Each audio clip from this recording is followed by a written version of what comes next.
ਸਤਿ ਸ਼੍ਰੀ ਅਕਾਲ ਪੰਜਾਬ ਦੇਖ ਰਹੇ ਸਾਰੇ ਦਰਸ਼ਕਾਂ ਦਾ ਸਵਾਗਤ। ਮੈਂ ਹਾਂ ਮਨਪ੍ਰੀਤ ਕੌਰ। ਬੁਲੇਟਿਨ ਦੀ ਸ਼ੁਰੂਆਤ 'ਚ ਸਭ ਤੋਂ ਪਹਿਲਾਂ ਨਜ਼ਰ ਹੈਡਲਾਈਨਸ ਤੇ।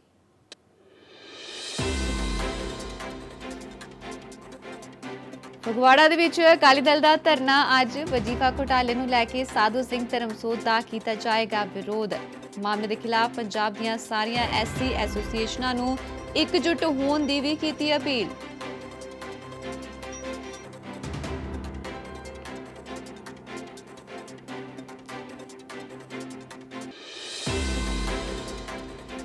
ਮੁੱਖ ਮੰਤਰੀ ਕੈਪਟਨ ਅਮਰਿੰਦਰ ਸਿੰਘ ਨੇ ਭਾਰਤ ਦੇ ਗ੍ਰਹਿ ਮੰਤਰੀ ਅਮਿਤ ਸ਼ਾਹ ਦੇ ਨਾਲ ਕੀਤੀ ਮੁਲਾਕਾਤ। ਸੂਬੇ 'ਚ ਰੇਲ ਆਵਾਜਾਈ ਜਲਦ ਸ਼ੁਰੂ ਕਰਨ ਦੀ ਕੀਤੀ ਅਪੀਲ। ਪੰਜਾਬ ਦੇ ਹਾਲਾਤਾਂ ਤੇ ਜ਼ਾਹਰ ਕੀਤੀ ਚਿੰਤਾ। ਰੇਲ ਸੇਵਾਵਾਂ ਬਹਾਲ ਕਰਨ ਲਈ ਦਖਲ ਦੇਣ ਦੀ ਕੀਤੀ ਮੰਗ।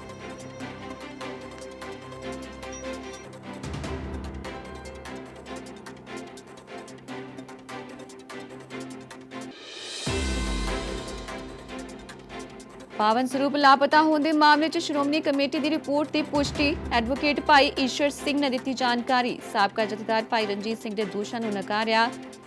ਕਮੇਟੀ ਦੀ ਜਾਂਚ ਰਿਪੋਰਟ ਨੂੰ ਦੱਸਿਆ ਨਿਰਪੱਖ।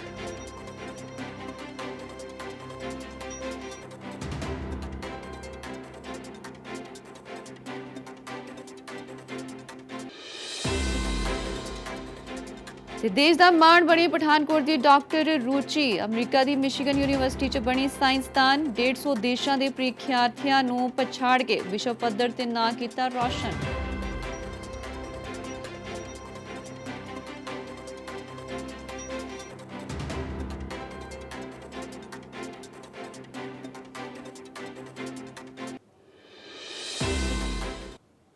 बुलेटिन की शुरुआत करदे हां। अकाली दल के वलों वजीफा घोटाले नूं लैके कैबिनेट मंत्री साधू सिंह धर्मसोत के खिलाफ अज फगवाड़ा दे विच धरना प्रदर्शन किया जा रहा है। इस दौरान साधू सिंह धर्मसोत के खिलाफ जम के नारेबाजी की जाएगी। पार्टी ने सूबे दी सारियां एससी एसोसीएशनां नूं इकजुट होने की अपील भी की है तां जो उन्हां बच्चियां नूं इंसाफ मिल सके जिन्हां दे वजीफे नूं लैके घपला किया गया है।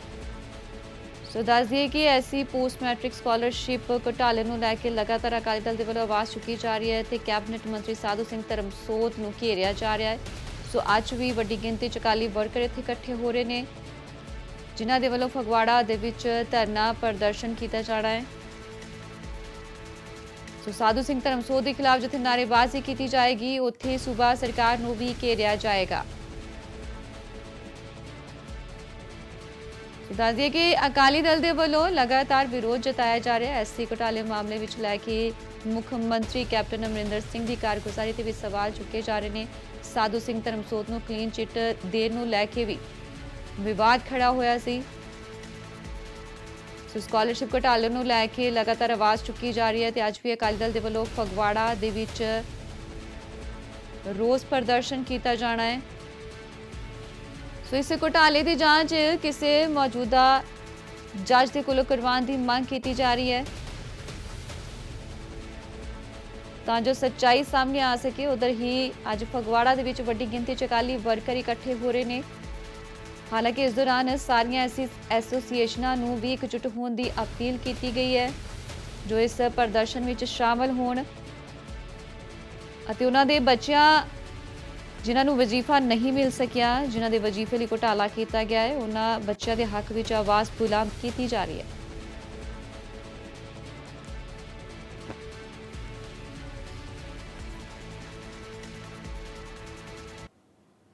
तो उधर अमृतसर विखे सुखबीर सिंह बादल मीडिया के रूबरू हुए ने इस मौके उन्होंने बीजेपी के आगू आरपी सिंह मैणी नूं श्रोमणी अकाली दल च शामिल किया। उन्होंने कहा कि मैणी नूं पार्टी च पूरा सत्कार दिता जाएगा। उन्होंने भी कहा कि श्रोमणी अकाली दल नूं मैणी वर्गे चंगे बुलारियां की जरूरत है तां जो लोकां विच पार्टी की विचारधारा पहुंच सके। अमृतसर दे विच विकास कामां बारे बोलदे उन्होंने कहा है कि श्रोमणी अकाली दल ने जो सारियां करवाइयां सन वो हुण टुट चुकियां ने ते सरकार वल्लों उसारी दे कामां वल ध्यान नहीं दिता जा रहा।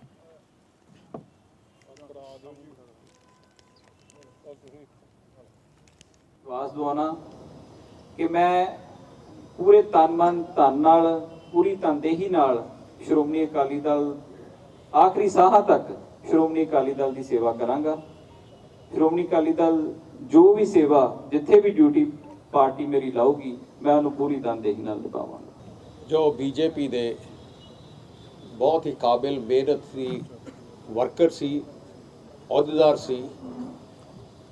ਪਿਛਲੇ 18-19 ਸਾਲ ਬਹੁਤ ਇੰਪੋਰਟੈਂਟ ਪੋਜੀਸ਼ਨ 'ਚ ਰਹੇ ਹੈ। ਸ਼੍ਰੋਮਣੀ ਅਕਾਲੀ ਦਲ 'ਚ ਸ਼ਾਮਲ ਹੋਏ ਆ ਬੀਜੇਪੀ ਨੂੰ ਛੱਡ ਕੇ। ਸ਼੍ਰੋਮਣੀ ਅਕਾਲੀ ਦਲ 'ਚ ਉਹਨਾਂ ਨੂੰ ਪੂਰਾ ਮਾਨ ਸਤਿਕਾਰ ਦਿੱਤਾ ਜਾਊਗਾ। ਸ਼੍ਰੋਮਣੀ ਅਕਾਲੀ ਦਲ ਨੂੰ ਤਲਾਸ਼ ਹੈ ਕਾਬਿਲ ਇਨਸਾਨਾਂ ਦੀ,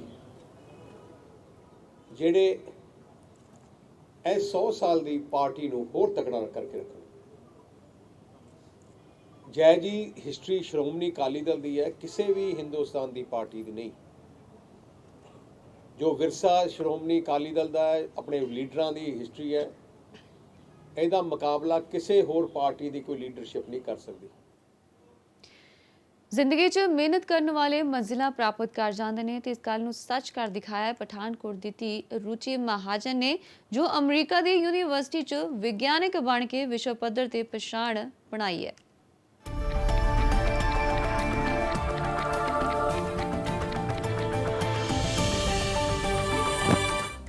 ਕਹਿੰਦੇ ਨੇ ਮੰਜ਼ਿਲ ਉਹਨਾਂ ਨੂੰ ਮਿਲਦੀ ਏ ਜਿਨ੍ਹਾਂ ਦੇ ਸੁਪਨਿਆਂ 'ਚ ਜਾਨ ਹੁੰਦੀ ਏ। ਖੰਭਾਂ ਨਾਲ ਕੁਝ ਨਹੀਂ ਹੁੰਦਾ, ਹੌਸਲੇ ਨਾਲ ਉਡਾਨ ਹੁੰਦੀ ਏ। ਬਿਲਕੁਲ ਇਹ ਗੱਲ ਟੁਕਦੀ ਹੈ ਪੰਜਾਬ ਦੇ ਜ਼ਿਲ੍ਹਾ ਪਠਾਨਕੋਟ ਨੇੜਲੇ ਪਿੰਡ ਬਮਿਆਲ ਦੀ 31 ਸਾਲਾ ਧੀ ਰੁਚੀ ਮਹਾਜਨ ਤੇ, ਜੋ ਡਾਕਟਰ ਰੁਚੀ ਬਣ ਕੇ ਅਮਰੀਕਾ ਦੀ ਮਿਸ਼ੀਗਨ ਸਟੇਟ ਯੂਨੀਵਰਸਿਟੀ 'ਚ ਵਿਗਿਆਨਕ ਬਣ ਗਈ ਹੈ, ਜਿਸ ਨੇ ਆਪਣੇ ਪਿੰਡ ਸਮੇਤ ਪੰਜਾਬ ਅਤੇ ਦੇਸ਼ ਦਾ ਨਾਮ ਪੂਰੇ ਸੰਸਾਰ ਪੱਧਰ ਤੇ ਰੌਸ਼ਨ ਕੀਤਾ ਹੈ। ਪੰਜਾਬ ਯੂਨੀਵਰਸਿਟੀ ਚੰਡੀਗੜ੍ਹ ਤੋਂ ਨਿਊਕਲੀਅਰ ਫਿਜ਼ਿਕਸ 'ਚ PhD ਕਰਨ ਤੋਂ ਬਾਅਦ ਉਸ ਨੂੰ ਬਾਬਾ ਐਟੋਮਿਕ ਰਿਸਰਚ ਸੈਂਟਰ ਮੁੰਬਈ 'ਚ ਬੈਸਟ ਥੀਸਿਸ ਦਾ ਐਵਾਰਡ ਮਿਲਿਆ ਸੀ। 2017-18 'ਚ ਉਸਨੇ science of technology department of India ਦੇ ਜ਼ਰੀਏ ਜਾਪਾਨ ਅਤੇ ਫਰਾਂਸ ਤੋਂ ਇਲਾਵਾ ਕਈ ਮੁਲਕਾਂ 'ਚ ਆਪਣੀ ਲਿਆਕਤ ਦਾ ਲੋਹਾ ਮਨਵਾਇਆ ਸੀ। ਇਸ ਪ੍ਰਾਪਤੀ ਲਈ ਵੀ ਉਸਨੇ ਦਿਨ ਰਾਤ ਸਖਤ ਮਿਹਨਤ ਕੀਤੀ। ਮਿਸ਼ੀਗਨ ਸਟੇਟ ਯੂਨੀਵਰਸਿਟੀ ਲਈ ਉਸਨੇ ਆਨਲਾਈਨ ਪ੍ਰੀਖਿਆ ਦਿੱਤੀ ਸੀ, ਜਿਸ 'ਚ ਉਸਨੇ 150 ਮੁਲਕਾਂ ਦੇ ਪ੍ਰੀਖਿਆਰਥੀਆਂ ਨੂੰ ਪਛਾੜ ਕੇ ਇਹ ਵਕਾਰੀ ਅਹੁਦਾ ਹਾਸਲ ਕੀਤਾ।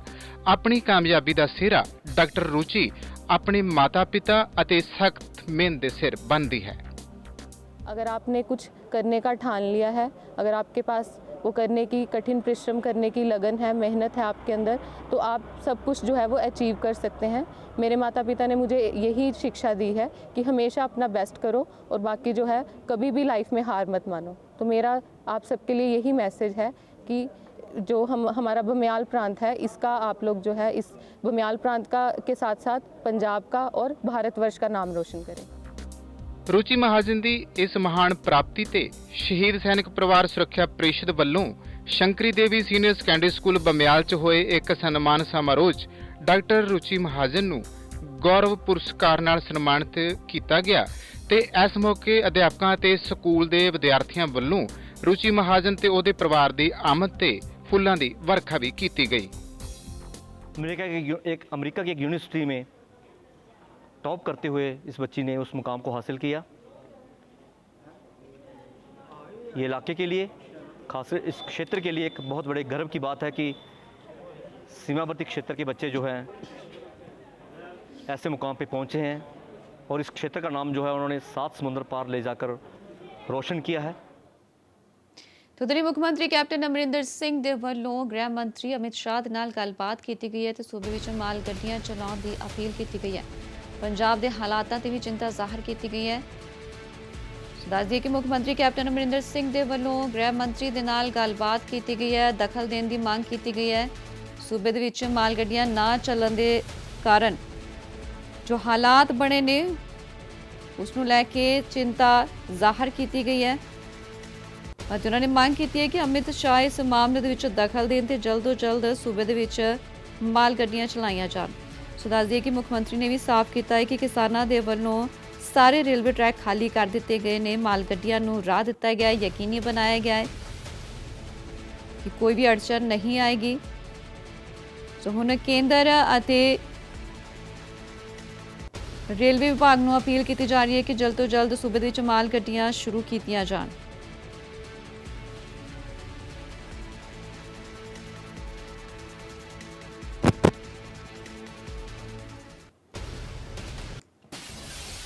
उधर श्रोमणी कमेटी के वलों पेश की गई रिपोर्ट को लैके हुण पुष्टि की गई है। दस दी कि 267 पावन स्वरूप लापता होने का मामला, जिस विच श्रोमणी कमेटी के वलों ਰਿਪੋਰਟ ਪੇਸ਼ ਕੀਤੀ ਗਈ ਸੀ ਤੇ ਹੁਣ ਐਡਵੋਕੇਟ ਭਾਈ ਈਸ਼ਰ ਸਿੰਘ ਨੇ ਜਾਣਕਾਰੀ ਦਿੱਤੀ ਹੈ ਕਿ ਸ਼੍ਰੀ ਅਕਾਲ ਤਖਤ ਸਾਹਿਬ ਵੱਲੋਂ ਗਠਿਤ ਕੀਤੀ ਗਈ ਕਮੇਟੀ ਦੇ ਵੱਲੋਂ ਜੋ ਜਾਂਚ ਰਿਪੋਰਟ ਸੌਂਪੀ ਗਈ ਹੈ ਉਹ ਨਿਰਪੱਖ ਹੈ ਅਤੇ ਸਾਬਕਾ ਜਥੇਦਾਰ ਭਾਈ ਰਣਜੀਤ ਸਿੰਘ ਦੇ ਦੋਸ਼ਾਂ ਨੂੰ ਨਕਾਰਿਆ ਹੈ। ਉਹਨਾਂ ਨੇ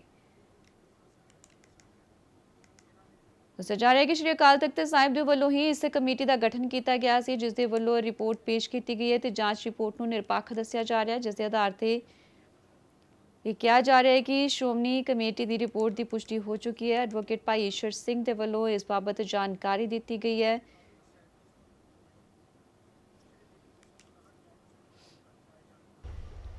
ਪਿਛਲੇ ਦਿਨੀ 267 ਪਾਵਨ ਸਰੂਪਾਂ ਦੇ ਘਟ ਪਾਏ ਜਾਣ ਕਾਰਨ ਸ੍ਰੀ ਅਕਾਲ ਤਖਤ ਸਾਹਿਬ ਵੱਲੋਂ ਇੱਕ ਪੜਤਾਲੀਆ ਕਮਿਸ਼ਨ ਬਣਾਇਆ ਗਿਆ ਸੀ। ਦਾਸ ਦੇ ਨਾਲ 3 ਹੋਰ ਯਾਨੀ 2 ਹੋਰ ਮੈਂਬਰ ਸਨ। ਟੋਟਲ ਅਸੀਂ 3 ਮੈਂਬਰ ਸਾਂ ਜਿਨ੍ਹਾਂ ਨੇ ਰਿਪੋਰਟ ਤਿਆਰ ਕੀਤੀ ਪੜਤਾਲ ਕਰਨ ਉਪਰੰਤ ਤੇ ਜਿਸ ਦੀਆਂ 3 ਕਾਪੀਆਂ ਬਣਾਈਆਂ ਸਨ ਤੇ ਐਸਾ ਕਿਤੇ ਵੀ ਨਹੀਂ ਹੈ ਕਿ ਕੋਈ ਅਸਲ ਤੇ ਨਕਲ ਕਾਪੀ ਹੈ। ਦਾਸ ਦੇ ਕੋਲ ਇੱਕ ਕਾਪੀ ਹੈ ਜਿਹਦੇ ਹਰ ਅੰਗ ਦੇ ਉੱਤੇ ਦਸਤਖਤ ਹਨ 3 ਮੈਂਬਰਾਂ ਦੇ ਤੇ ਜਿਹੜੀਆਂ 2 ਕਾਪੀਆਂ ਸ੍ਰੀ ਅਕਾਲ ਤਖਤ ਸਾਹਿਬ ਜੀ ਨੂੰ ਸਮਰਪਿਤ ਕੀਤੀਆਂ ਗਈਆਂ ਸਨ ਉਹਦੇ ਕੇਵਲ ਅਖੀਰਲੇ ਅੰਗ ਤੇ ਹੀ 3 ਮੈਂਬਰਾਂ ਦੇ ਦਸਤਖਤ ਹਨ। ਸੋ ਇਹ ਕਹਿਣਾ ਝੂਠ ਹੈ ਕਿ ਕੋਈ ਅਸਲ ਤੇ ਨਕਲ ਕਾਪੀ ਬਣਾਈ ਗਈ ਹੈ। ਵੇਰਕਾ ਜੀ ਜੋ ਸਰਬਜੀਤ ਸਿੰਘ ਜੀ ਸਨ ਉਹਨਾਂ ਨੂੰ ਪੁੱਛਿਆ ਗਿਆ, ਦਾਸ ਨੇ ਕਮਿਸ਼ਨ ਨੇ ਪੜਤਾਲ ਕਮਿਸ਼ਨ ਨੇ ਪੁੱਛਿਆ ਕਿ ਜੇ ਤੁਹਾਡੇ ਕੋਲ ਕੋਈ ਸਬੂਤ ਹੈ ਤਾਂ ਜ਼ਰੂਰ ਦਿਓ ਤੇ ਅਸੀਂ ਉਹਨਾਂ ਦਾ ਜ਼ਿਕਰ ਕਰਾਂਗੇ। ਇਹਨਾਂ ਦੇ ਸੀਨੀਅਰ ਕੋਲ ਜੋ RS ਬੈਂਸ ਹਨ, ਅਜੀਤ ਸਿੰਘ ਬੈਂਸ ਦੇ ਸਪੁੱਤਰ, ਚੰਡੀਗੜ੍ਹ ਵਿਖੇ ਦਾਸ ਉਹਨਾਂ ਕੋਲ ਪਹੁੰਚਿਆ। ਉਹਨਾਂ ਨੂੰ ਬੇਨਤੀ ਕੀਤੀ ਕਿ ਜੀ ਤੁਹਾਡੇ ਕੋਲ ਕੋਈ ਸਬੂਤ ਹੈ ਤਾਂ ਦਿਓ, ਬਿਨਾਂ ਸਬੂਤ ਤੋਂ ਕੀ ਦਾਸ ਇਸ ਕਮਿਸ਼ਨ ਦੀ ਰਿਪੋਰਟ 'ਚ ਲਿਖ ਸਕਦਾ ਹੈ? ਤੇ ਉਹਨਾਂ ਨੇ ਸਾਫ਼-ਸਾਫ਼ ਕਿਹਾ ਸੀ ਨਹੀਂ ਲਿਖਿਆ ਜਾ ਸਕਦਾ। ਸੋ ਐਸੀ ਕੋਈ ਗੱਲ ਨਹੀਂ ਹੈ ਜੋ ਸਿੰਘ ਸਾਹਿਬ ਭਾਈ ਰਣਜੀਤ ਸਿੰਘ ਜੀ ਸਾਬਕਾ ਜਥੇਦਾਰ ਬਿਆਨ ਕਰ ਰਹੇ ਨੇ। ਤੇ ਉਧਰ ਹੀ ਪੰਜਾਬ ਦੇ ਭਾਜਪਾ ਆਗੂ ਦੇ ਵੱਲੋਂ ਰਾਜਨਾਥ ਸਿੰਘ ਦੇ ਨਾਲ ਮੁਲਾਕਾਤ ਕੀਤੀ ਗਈ ਹੈ। ਦੱਸਦੇ ਕਿ ਸੁਰਜੀਤ ਜਿਆਣੀ ਤੇ ਹਰਜੀਤ ਗਰੇਵਾਲ ਦੇ ਵੱਲੋਂ ਮੁਲਾਕਾਤ ਕੀਤੀ ਗਈ ਹੈ। ਇਸ ਦੌਰਾਨ ਪਾਰਟੀ ਦੇ ਹੋਰ ਵੀ ਸੀਨੀਅਰ ਆਗੂ ਸ਼ਾਮਲ ਰਹੇ ਨੇ। ਖੇਤੀਬਾੜੀ ਮੰਤਰੀ ਦੇ ਨਾਲ ਵੀ ਮੁਲਾਕਾਤ ਕੀਤੀ ਗਈ ਹੈ ਤੇ ਕਿਸਾਨ ਅੰਦੋਲਨ ਨੂੰ ਲੈ ਕੇ ਵਿਚਾਰ ਚਰਚਾ ਕੀਤੀ ਗਈ ਹੈ। ਸੋ ਇਸ ਮੀਟਿੰਗ ਦੇ ਵਿੱਚ ਸਮੱਸਿਆ ਦਾ ਹੱਲ ਕੱਢਣ ਦੀ ਵੀ ਗੱਲ ਆਖੀ ਗਈ ਹੈ। ਕਿਸਾਨੀ ਧਰਨਿਆਂ ਦੇ ਕਾਰਨ ਪੰਜਾਬ ਦੇ ਹਾਲਾਤ ਖਰਾਬ ਹੋ ਰਹੇ ਨੇ, ਜਿਸ ਨੂੰ ਲੈ ਕੇ ਚਿੰਤਾ ਜ਼ਾਹਰ ਕੀਤੀ ਗਈ ਹੈ। ਸੁਰਜੀਤ ਜਿਆਣੀ ਨੇ ਪ੍ਰਧਾਨ ਮੰਤਰੀ ਨੂੰ ਅਪੀਲ ਕੀਤੀ ਸੀ ਕਿ ਇਸ ਦਾ ਕੋਈ ਢੁਕਵਾਂ ਹੱਲ ਕੱਢਿਆ ਜਾਏ। ਖੇਤੀਬਾੜੀ ਮੰਤਰੀ ਦੇ ਨਾਲ ਇਸ ਨੂੰ ਲੈ ਕੇ ਮੁਲਾਕਾਤ ਵੀ ਕੀਤੀ ਗਈ। ਇਸ ਤੋਂ ਇਲਾਵਾ ਰਾਜਨਾਥ ਸਿੰਘ ਦੇ ਨਾਲ ਵੀ ਗੱਲਬਾਤ ਕੀਤੀ ਗਈ ਹੈ ਭਾਜਪਾ ਆਗੂਆਂ ਦੇ ਵੱਲੋਂ।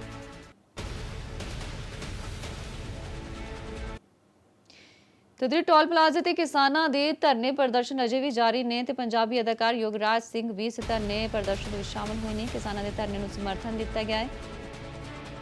ਖੇਤੀ ਕਾਨੂੰਨਾਂ ਦੇ ਖਿਲਾਫ ਕਿਸਾਨ ਅਜੇ ਵੀ ਸੰਘਰਸ਼ ਦੇ ਰਾਹ ਤੇ ਨੇ ਤੇ ਕਿਸਾਨਾਂ ਦੇ ਸੰਘਰਸ਼ ਦੇ ਵਿੱਚ ਹੁਣ ਪੰਜਾਬੀ ਗਾਇਕ ਅਤੇ ਕਲਾਕਾਰ ਵੀ ਸ਼ਮੂਲੀਅਤ ਕਰ ਰਹੇ ਨੇ। ਜਿੱਥੇ ਯੋਗਰਾਜ ਸਿੰਘ ਨੇ ਇਹ ਸਾਫ਼ ਕੀਤਾ ਹੈ ਕਿ ਕਿਸਾਨਾਂ ਦੇ ਸੰਘਰਸ਼ ਦੀ ਜਿੱਤ ਜ਼ਰੂਰ ਹੋਵੇਗੀ। ਉਹਨਾਂ ਨੇ ਕਿਹਾ ਹੈ ਕਿ ਸਾਰੀਆਂ ਪਾਰਟੀਆਂ ਦਿੱਲੀ ਜਾ ਕੇ ਧਰਨਾ ਦੇਣ ਤਾਂ ਜੋ ਕਿਸਾਨਾਂ ਦੀ ਆਵਾਜ਼ ਕੇਂਦਰ ਤੱਕ ਪਹੁੰਚਾਈ ਜਾ ਸਕੇ।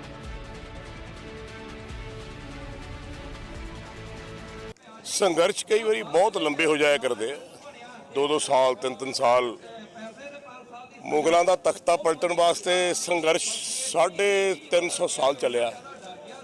ਗੁਰੂ ਨਾਨਕ ਦੇਵ ਜੀ ਤੋਂ ਲੈ ਕੇ 10ਵੇਂ ਪਾਤਸ਼ਾਹ ਤੱਕ ਬਹੁਤ ਸਾਰੇ ਸੰਘਰਸ਼ ਨੇ ਜਿਹੜੇ ਸੱਚਾਈ ਦੇ ਦੌਰ ਤੇ ਚੱਲਦੇ ਆ।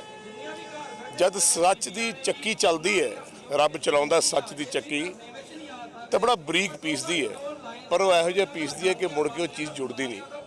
ਸੋ ਮੈਂ ਸਮਝਦਾ ਇੱਕ ਸੱਚਾਈ ਦੇ ਤੌਰ ਤੇ ਸੰਘਰਸ਼ ਸ਼ੁਰੂ ਹੋਇਆ ਔਰ ਇਹਨੂੰ ਸਮਾਂ ਲੱਗੇਗਾ, ਕਾਫੀ ਲੱਗੇਗਾ। ਔਰ ਜੇ ਅਜੇ ਵੀ ਜਿਹੜਾ ਹੰਕਾਰ ਹੈ ਕਿ ਜੀ ਮੈਂ ਹੀ ਧਰਤੀ ਚਲਾਉਣਾ, ਮੈਂ ਹੀ, ਮੇਰੇ ਕਹਤੇ ਸੂਰਜ ਚੜ੍ਹਦਾ ਹੈ, ਮੇਰੇ ਕਹਤੇ ਚੰਦ ਆਉਂਦਾ ਹੈ, ਰਾਤ ਹੁੰਦੀ ਹੈ, ਦਿਨ ਹੁੰਦੀ ਹੈ। ਕਈ ਵਾਰੀ ਰਾਜਿਆਂ ਨੂੰ ਇਸ ਗੱਲ ਦਾ ਹੰਕਾਰ ਹੋ ਜਾਂਦਾ ਹੈ ਉਹ ਫਿਰ ਖੁਦਾ ਜਦ ਤੋੜਦਾ ਫਿਰ ਉਹਨੂੰ ਟਾਈਮ ਤਾਂ ਲੱਗਦਾ ਹੀ। ਸਰ ਦੇਖਣ ਦੇ ਵਿੱਚ ਆਇਆ ਕਿ ਸਰਕਾਰਾਂ ਦੇ ਵਜ਼ੀਰ ਪੰਜਾਬ ਦੇ ਵਜ਼ੀਰ ਦਿੱਲੀ ਜਾਂਦੇ ਨੇ, ਦਿੱਲੀ ਜਾ ਕੇ ਧਰਨਾ ਦਿੰਦੇ ਨੇ, ਪਰ ਉੱਥੇ ਗੱਲ ਸਿਰਫ ਟ੍ਰੇਨਾਂ ਚਲਾਉਣ ਦੀ ਹੁੰਦੀ ਹੈ, ਕਿਸਾਨਾਂ ਬਾਰੇ ਕੋਈ ਗੱਲ ਨਹੀਂ ਹੁੰਦੀ। ਕੀ ਕਹਿਣਾ? ਇਹ ਬੜੀ ਅਜੀਬ ਜੀ ਗੱਲ ਹੈ। ਵੈਸੇ ਆਪਾਂ ਸਾਰੇ ਪੜ੍ਹੇ ਲਿਖੇ ਬੰਦੇ ਆ, ਤੁਸੀਂ ਮੁਆਜ਼ਿਬ ਪ੍ਰੈਸ ਵਾਲੇ, ਫਾਦਰ ਆਫ ਦੀ ਨੇਸ਼ਨ, ਤੁਹਾਨੂੰ ਪ੍ਰਣਾਮ ਹੈ। ਔਰ ਤੁਸੀਂ ਇਸ ਗੱਲ ਨੂੰ ਮੇਰੇ ਤੋਂ ਜ਼ਿਆਦਾ ਸਮਝਦੇ ਹੋ ਕਿ ਜਦ ਇਹ ਬਿੱਲ ਪਾਸ ਹੋ ਰਹੇ ਸੀ ਤਾਂ ਸਾਰੀਆਂ ਪਾਰਟੀਆਂ ਉੱਥੇ ਖੜੀਆਂ ਸੀ ਆਪੋਜੀਸ਼ਨ 'ਚ, ਔਰ ਤੁਸੀਂ ਵਾਕਆਊਟ ਕਰ ਗਏ। ਉਧਰ ਭਾਰਤੀ ਕਿਸਾਨ ਯੂਨੀਅਨ ਏਕਤਾ ਉਗਰਾਹਾਂ ਦੇ ਵੱਲੋਂ ਮਾਨਸਾ ਵਿਖੇ ਬੀਜੇਪੀ ਆਗੂਆਂ ਦੇ ਘਰ ਅੱਗੇ ਰੋਸ ਪ੍ਰਦਰਸ਼ਨ ਕੀਤਾ ਗਿਆ ਤੇ ਖੇਤੀ ਕਾਨੂੰਨਾਂ ਦੇ ਖਿਲਾਫ ਕਿਸਾਨਾਂ ਦੇ ਵੱਲੋਂ ਪੰਜਾਬ ਭਰ ਦੇ ਵਿੱਚ ਲਗਾਤਾਰ ਸੰਘਰਸ਼ ਕੀਤਾ ਜਾ ਰਿਹਾ ਹੈ। ਕਿਸਾਨਾਂ ਨੂੰ ਬੀਜੇਪੀ ਆਗੂਆਂ ਦੇ ਘਰ ਵੱਲ ਜਾਣ ਤੋਂ ਪੁਲਿਸ ਵੱਲੋਂ ਰੋਕਿਆ ਗਿਆ, ਪਰ ਕਿਸਾਨ ਰੋਕਣ ਦੇ ਬਾਵਜੂਦ ਵੀ ਬੀਜੇਪੀ ਆਗੂਆਂ ਦੇ ਘਰ ਅੱਗੇ ਪਹੁੰਚੇ ਤੇ ਰੋਸ ਪ੍ਰਦਰਸ਼ਨ ਕੀਤਾ। ਕਿਸਾਨ ਆਗੂਆਂ ਦਾ ਕਹਿਣਾ ਹੈ ਕਿ ਆਉਣ ਵਾਲੇ ਦਿਨਾਂ ਦੇ ਵਿੱਚ ਇਹ ਸੰਘਰਸ਼ ਹੋਰ ਵੀ ਤੇਜ਼ ਕੀਤਾ ਜਾਏਗਾ। ਸੋ ਕਿਸਾਨਾਂ ਦੇ ਵੱਲੋਂ ਅਜੇ ਵੀ ਖੇਤੀ ਕਾਨੂੰਨਾਂ ਨੂੰ ਰੱਦ ਕਰਨ ਦੀ ਮੰਗ ਕੀਤੀ ਜਾ ਰਹੀ ਹੈ ਤੇ ਉਹਨਾਂ ਦਾ ਕਹਿਣਾ ਹੈ ਕਿ ਜਦ ਤੱਕ ਇਹ ਕਾਲਾ ਕਾਨੂੰਨ ਰੱਦ ਨਹੀਂ ਹੁੰਦਾ, ਉਹਨਾਂ ਦੇ ਵੱਲੋਂ ਇਸੇ ਤਰ੍ਹਾਂ ਸੰਘਰਸ਼ ਜਾਰੀ ਰਹੇਗਾ। ਅਸੀਂ ਪੂਰੇ ਪੰਜਾਬ ਦੇ ਵਿੱਚ ਭਾਰਤੀ ਜਨਤਾ ਪਾਰਟੀ ਦੇ ਆਗੂਆਂ ਦੇ ਘਰਾਂ ਅੱਗੇ ਬੈਠ ਰਹੇ ਹਾਂ। ਬੁਢਲਾਡਾ 'ਚ ਕਈ ਦਿਨਾਂ ਤੋਂ ਚੱਲਦਾ, ਪੂਰੇ ਪੰਜਾਬ 'ਚ ਇਹ ਮਾਨਸਾ ਤੋਂ ਅਸੀਂ ਕੱਲ੍ਹ ਤੋਂ ਸ਼ੁਰੂ ਕੀਤਾ ਹੈ। ਅਸੀਂ ਇਹੀ ਤਾਂ ਅਸੀਂ ਕਹਿੰਦੇ ਹਾਂ ਕਿ ਜਿਹੜੇ ਭਾਰਤੀ ਜਨਤਾ ਪਾਰਟੀ ਵਾਲੇ ਆ, ਜੇ ਉਹ ਕਹਿ ਰਹੇ ਹੈ ਕਿ ਮਤਲਬ ਸਾਡੀ ਸੁਣ ਨਹੀਂ ਰਹੀ, ਅਸੀਂ ਵੀ ਤਾਂ ਉਹੀ ਕਹਿ ਰਹੇ ਹਾਂ ਕਿ ਮੋਦੀ ਤਾਨਾਸ਼ਾਹ ਹੈ, ਮੋਦੀ ਕਿਸੇ ਦੀ ਸੁਣਦਾ ਨਹੀਂ ਹੈ। ਔਰ ਜਿਹੜੇ ਕਾਨੂੰਨ ਹੈ ਉਹ ਜਿਹੜੇ ਸਰਮਾਏਦਾਰਾਂ ਦੇ ਹੱਕ 'ਚ, ਕਿਸਾਨਾਂ ਦੇ ਤੇ ਆਮ ਲੋਕਾਂ ਦੇ ਵਿਰੁੱਧ ਹੈ। ਇਹੀ ਕਹਿਣ ਵਾਸਤੇ ਆਏ ਕਿ ਜਿੰਨੇ ਤੁਸੀਂ ਭਾਰਤੀ ਜਨਤਾ ਪਾਰਟੀ ਵਾਲੇ ਪੰਜਾਬ ਦੇ ਹੈਗੇ ਹੋ, ਜਾਂ ਤਾਂ ਇਕੱਠੇ ਹੋ ਕੇ ਤੇ ਬਾਰਗੇ ਬੈਠੋ, ਨਹੀਂ ਇਸ ਪਾਰਟੀ ਤੋਂ ਅਸਤੀਫਾ ਦੇ ਕੇ ਕਿਸਾਨਾਂ ਨਾਲ, ਉਹ ਇਹੀ ਕਹਿਣ ਵਾਸਤੇ ਆਏ, ਹਰ ਰੋਜ਼ ਆਇਆ ਕਰਾਂਗੇ। ਅਸੀਂ ਕਹਿਣਾ ਚਾਹਾਂਗੇ, ਪਹਿਲਾਂ ਸਾਡੀ ਨੌਜਵਾਨ ਪੀੜ੍ਹੀ ਇਹਨਾਂ ਨੂੰ ਕੁੱਲ ਪਤਾ ਨਹੀਂ ਸੀ, ਹੁਣ ਇਹਨਾਂ ਨੂੰ ਪਤਾ ਲੱਗ ਚੁੱਕਿਆ ਵੀ ਜਿਹੜੇ ਕਾਲੇ ਕਾਨੂੰਨ ਮੋਦੀ ਦੀ ਸਰਕਾਰ ਲੈ ਕੇ ਆਈ ਹੈ। ਪਰ ਸਾਡੇ ਹੌਸਲੇ ਬੁਲੰਦ ਨੇ, ਅਸੀਂ ਇਹਨਾਂ ਨੂੰ ਵਾਰਸ ਬਣਾ ਚੁੱਕੇ ਹਾਂ। ਕਿਉਂਕਿ ਜਿਵੇਂ ਕਿ ਕਹਿੰਦੇ ਹੁੰਦੇ ਸਿਆਣੇ ਵੀ ਇੱਕ ਪੱਲੀ ਦੇ ਚਾਰੇ ਲੜ ਇੱਕੋ ਜਿਹੇ ਹੋਣ ਤੇ ਪੱਲੀ ਦੀ ਵੰਡ ਸੌਖੀ ਵੱਜ ਜਾਂਦੀ ਹੈ। ਹੁਣ ਜਿਹੜੇ ਸਾਡੇ ਚਾਰੇ ਲੜਨੇ ਉਹ ਪੂਰੇ ਹੋ ਚੁੱਕੇ ਨੇ, ਕਿਉਂਕਿ ਨੌਜਵਾਨ ਤੇ ਔਰਤਾਂ ਦਾ ਪੱਲਾ ਸਾਡੇ ਨਾਲ ਪੂਰਾ ਜੁੜ ਚੁੱਕਿਆ। ਅਸੀਂ ਸਾਨੂੰ ਕਿੰਨੀਆਂ ਵੀ ਕੁਰਬਾਨੀਆਂ ਕਰਨੀਆਂ ਪੈਣ, ਮੋਦੀ ਦੀ ਤੁਸੀਂ ਤਾਂ ਕਹਿੰਦੇ ਨੇ ਵੀ ਟਸਤੇ ਮੈਸਣਾ ਹੋਈ, ਮੋਦੀ ਦੀ ਧੌਣ ਤੇ ਗੋਡਾ ਰੱਖ ਕੇ ਜਿਹੜੇ ਇਹ ਕਾਨੂੰਨ ਨੇ ਰੱਦ ਕਰਵਾ ਦੇਣਗੇ। ਪਹਿਲਾਂ ਵੀ ਵੱਡੀ ਗਿਣਤੀ ਦੇ ਵਿੱਚ ਜਿਹੜੀਆਂ ਮੰਗਾਂ ਰੱਦ ਕਰਵਾਈਆਂ ਨੇ, ਅਸੀਂ ਜਿਹੜੀਆਂ ਹਾਈ ਕੋਰਟ ਜਾਂ ਸੁਪਰੀਮ ਕੋਰਟ ਜਾਂ ਸੈਸ਼ਨ ਕੋਰਟ ਦੀਆਂ ਕੋਰਟਾਂ ਨੇ, ਉਹਨਾਂ ਦੀ ਜਿਹੜੀ ਸਾਡੀ ਗਿਣਤੀ ਹੈ ਕਿ ਸਾਡੀਆਂ ਕੋਰਟਾਂ ਨੇ ਥੱਲੇ, ਇਹਨਾਂ ਨੇ ਮੂੰਹ ਤੋੜਵਾਂ ਜਵਾਬ ਦੇ ਕੇ ਉਹਨਾਂ ਦੇ ਮੂੰਹ ਤੇ ਥੱਪੜ ਮਾਰਿਆ।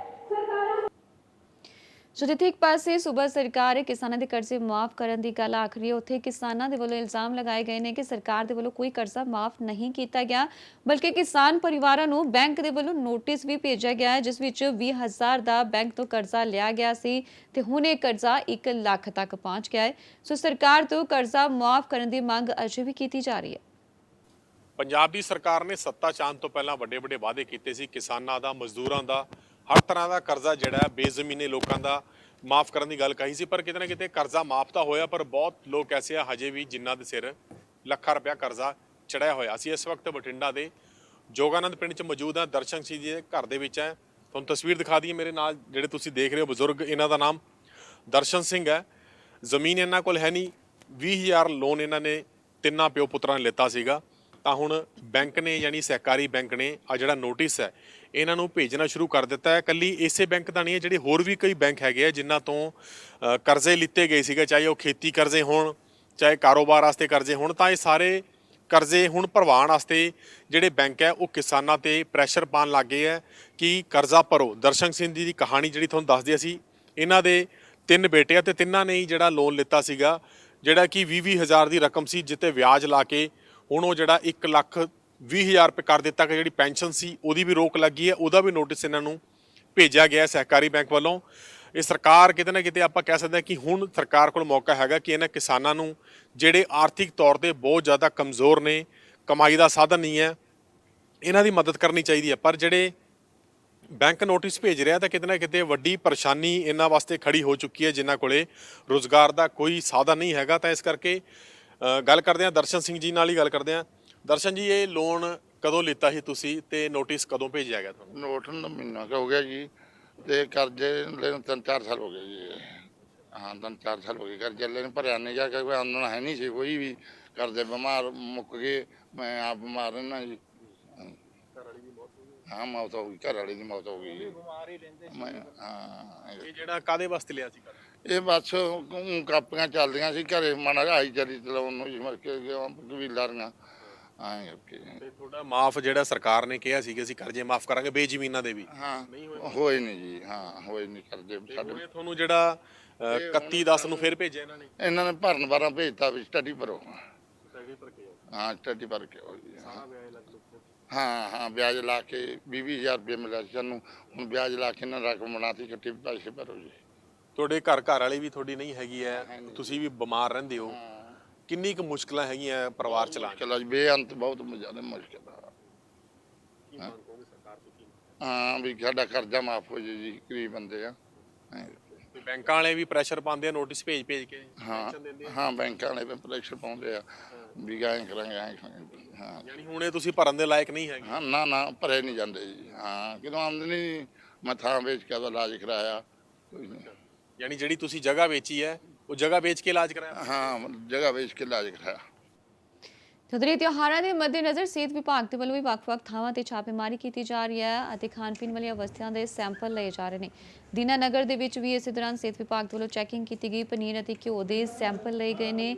ਡੇਅਰੀਆਂ ਤੇ ਹਲਵਾਈਆਂ ਦੇ ਉੱਤੇ ਚੈਕਿੰਗ ਅਭਿਆਨ ਚਲਾਇਆ ਗਿਆ ਹੈ।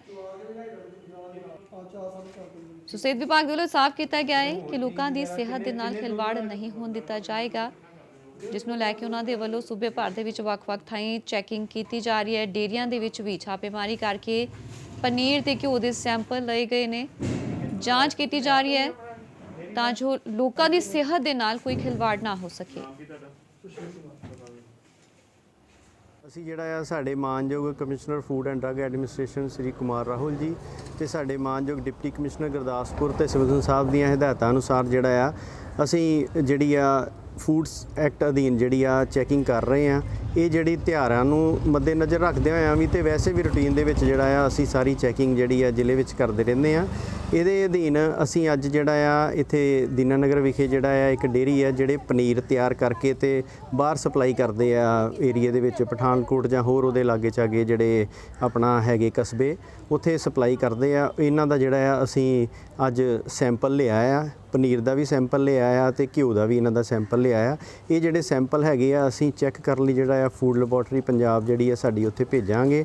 ਜੋ ਵੀ ਇਹਦੀ ਰਿਪੋਰਟ ਆਊਗੀ ਉਹਦੇ ਖਿਲਾਫ ਜਿਹੜੀ ਜੋ ਵੀ ਬਾਅਦ ਦੇ ਵਿੱਚ ਜੋ ਬਣਦੀ ਕਾਰਵਾਈ ਆ ਉਹ ਫੂਡ ਸੇਫਟੀ ਐਕਟ ਅਧੀਨ ਜਿਹੜੀ ਆ ਕੀਤੀ ਜਾਊਗੀ। ਅਸੀਂ ਉਧਰ ਅਕਾਲੀ ਦਲ ਦੇ ਸੀਨੀਅਰ ਆਗੂ ਪ੍ਰੋਫੈਸਰ ਪ੍ਰੇਮ ਸਿੰਘ ਚੰਦੂਮਾਜਰਾ ਨੇ ਕੇਂਦਰ ਸਰਕਾਰ ਤੇ ਜੰਮ ਕੇ ਨਿਸ਼ਾਨੇ ਸਾਧੇ ਨੇ। ਉਹਨਾਂ ਨੇ ਕੇਂਦਰ ਸਰਕਾਰ ਤੋਂ ਪੰਜਾਬ ਵਿੱਚ ਜਲਦ ਤੋਂ ਜਲਦ ਟ੍ਰੇਨਾਂ ਚਲਾਉਣ ਦੀ ਮੰਗ ਕੀਤੀ ਹੈ।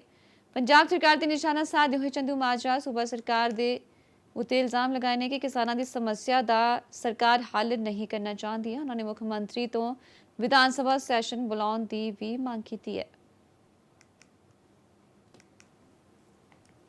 ਭਾਰਤ ਸਰਕਾਰ ਵੱਲੋਂ ਜਿਹੜਾ ਇੱਕ ਸਖਤ, ਇੱਕ ਅੜੀਅਲ, ਇੱਕ ਜਿੱਦੀ ਵਰਤਾਓ ਜਿਹੜਾ ਕੀਤਾ ਜਾ ਰਿਹਾ ਪੰਜਾਬ ਦੇ ਕਿਸਾਨ ਸੰਘਰਸ਼ ਨਾਲ, ਉਹ ਬੜਾ ਦੁਖਦਾਈ ਆ। ਔਰ ਮੈਂ ਸਮਝਦਾ ਕਿ ਕੇਂਦਰ ਸਰਕਾਰ ਅੱਜ ਪੰਜਾਬ ਨਾਲ ਬਗਾਨਿਆਂ ਵਾਲਾ ਵਰਤਾਓ ਕਰ ਰਹੀ ਆ। ਕੇਂਦਰ ਸਰਕਾਰ ਦਾ ਇਹ ਵਰਤਾਓ ਜਿਹੜਾ ਹੈ ਪੰਜਾਬੀਆਂ ਨੂੰ ਕਿਸੇ ਤਰ੍ਹਾਂ ਵੀ ਮਾਫ ਨਹੀਂ ਹੈ। ਔਰ ਪੰਜਾਬੀਆਂ ਨੇ ਦੇਸ਼ ਦੀ ਆਜ਼ਾਦੀ ਦੇ ਵਿੱਚ ਸਭ ਤੋਂ ਵੱਧ ਖੂਨ ਡੋਲਿਆ। ਦੇਸ਼ ਦੀ ਆਜ਼ਾਦੀ ਦੇ ਬਾਅਦ ਦੇਸ਼ ਦੀਆਂ ਸਰਹੱਦਾਂ ਤੇ ਰਾਖੀ ਕਰਨ ਵਿੱਚ ਸਭ ਤੋਂ ਵੱਧ ਖੂਨ ਡੋਲਿਆ। ਦੇਸ਼ ਦੇ ਵਿਕਾਸ ਤੇ ਭੁੱਖਮਰੀ ਦੂਰ ਕਰਨ ਵਿੱਚ ਅਹਿਮ ਰੋਲ ਅਦਾ ਕੀਤਾ। ਅੱਜ ਉਸ ਪੰਜਾਬੀ ਭਾਈਚਾਰੇ ਨੂੰ ਅਣਗੌਲਿਆ ਕਰਕੇ, ਅੱਜ ਉਸ ਭਾਈਚਾਰੇ ਨਾਲ ਇੱਕ ਸਖਤ ਵਰਤਾਓ ਕਰਕੇ, ਇੱਕ ਆਰਥਿਕ ਘੇਰਾਬੰਦੀ ਕਰਕੇ, ਸੰਘੀ ਘੁੱਟ ਕੇ ਪੰਜਾਬੀਆਂ ਨੂੰ ਮਾਰਨ ਦੀ ਜਿਹੜੀ ਸੋਚ ਆ, ਇਹ ਕਿਸੇ ਤਰ੍ਹਾਂ ਵੀ ਬਰਦਾਸ਼ਤ ਨਹੀਂ ਹੋ ਸਕਦੀ। ਕੇਂਦਰ ਸਰਕਾਰ ਨੂੰ ਗੱਲਬਾਤ ਦਾ ਰਾਹ ਤਿਆਰ ਕਰਕੇ, ਜੇ ਸੰਘਰਸ਼ ਕਰਨ ਵਾਲੇ ਲੋਕ ਰੇਲ ਦੀਆਂ ਪਟੜੀਆਂ ਵਿਹਲੀਆਂ ਕਰ ਰਹੇ ਨੇ ਤਾਂ ਉਹਨਾਂ ਪਟੜੀਆਂ ਤੇ ਕੇਂਦਰ ਸਰਕਾਰ ਨੂੰ ਰੇਲਾਂ ਚਲਾਉਣ ਦੇ ਵਿੱਚ ਕੋਈ, ਮੈਂ ਸਮਝਦਾ, ਦਿੱਕਤ ਨਹੀਂ ਆਉਣੀ ਚਾਹੀਦੀ। ਇਹ ਸ਼ਰਤਾਂ ਲਾ ਕੇ ਕਦੇ ਮੁਸਾਫਰ ਗੱਡੀਆਂ ਦੀਆਂ, ਕਦੇ ਪਲੇਟਫਾਰਮ ਜਾਂ ਰੇਲਵੇ ਦੇ ਸਾਰੇ ਪ੍ਰੋਮਿਸਿਸ ਵਿਹਲੇ ਕਰਨ ਦੀਆਂ, ਇਹ ਸ਼ਰਤਾਂ ਜਿਹੜੀਆਂ ਬਗਾਨਿਆਂ ਨਾਲ ਲਾਈ ਦੀਆਂ ਨੇ, ਇਹ ਸ਼ਰਤਾਂ ਵਿਦੇਸ਼ੀਆਂ ਨਾਲ ਲਾਈ ਜਾਂਦੀਆਂ, ਆਪਣਿਆਂ ਨਾਲ ਸ਼ਰਤਾਂ ਨਹੀਂ ਕਦੇ ਲਾਈ ਦੀਆਂ। ਤੇ ਜਾਣ ਤੋਂ ਪਹਿਲਾਂ ਇੱਕ ਵਾਰ ਫਿਰ ਨਜ਼ਰ ਪਾਉਂਦੇ ਹਾਂ ਹੁਣ ਤੱਕ ਦੀਆਂ ਹੈਡਲਾਈਨਸ ਦੇ ਵੱਲ।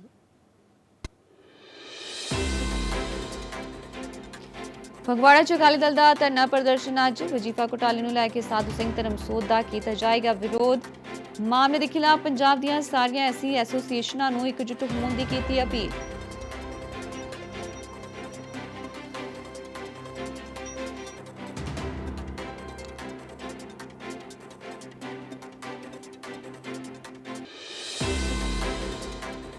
ਮੁੱਖ ਮੰਤਰੀ ਕੈਪਟਨ ਅਮਰਿੰਦਰ ਸਿੰਘ ਨੇ ਗ੍ਰਹਿ ਮੰਤਰੀ ਅਮਿਤ ਸ਼ਾਹ ਦੇ ਨਾਲ ਕੀਤੀ ਮੁਲਾਕਾਤ। ਸੂਬੇ 'ਚ ਰੇਲ ਆਵਾਜਾਈ ਜਲਦ ਸ਼ੁਰੂ ਕਰਨ ਦੀ ਕੀਤੀ ਅਪੀਲ। ਪੰਜਾਬ ਦੇ ਹਾਲਾਤਾਂ ਤੇ ਜ਼ਾਹਰ ਕੀਤੀ ਚਿੰਤਾ। ਰੇਲ ਸੇਵਾਵਾਂ ਬਹਾਲ ਕਰਨ ਲਈ ਦਖਲ ਦੇਣ ਦੀ ਕੀਤੀ ਮੰਗ।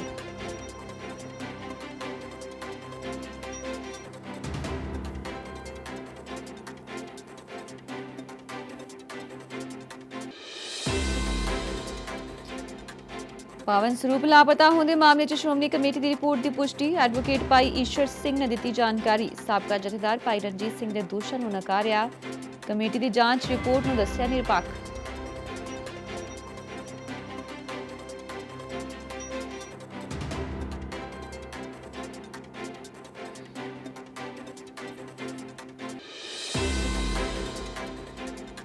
ਤੇ ਦੇਸ਼ ਦਾ ਮਾਣ ਬਣੀ ਪਠਾਨਕੋਟ ਦੀ ਡਾਕਟਰ ਰੂਚੀ। ਅਮਰੀਕਾ ਦੀ ਮਿਸ਼ਨਗੀਨ ਯੂਨੀਵਰਸਿਟੀ 'ਚ ਬਣੀ ਸਾਇੰਸਦਾਨ। 150 ਦੇਸ਼ਾਂ ਦੇ ਪ੍ਰੀਖਿਆਰਥੀਆਂ ਨੂੰ ਪਛਾੜ ਕੇ ਵਿਸ਼ਵ ਪੱਧਰ ਤੇ ਨਾਂ ਕੀਤਾ ਰੌਸ਼ਨ।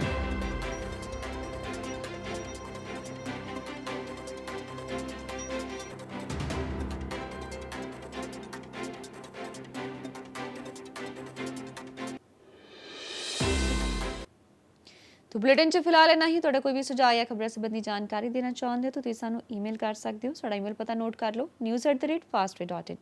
इस दे नाल ही तुसीं सानूं ऑनलाइन भी देख सकते हो www.fastway.in ते। तो हुण मैं दिओ इजाजत। धन्नवाद।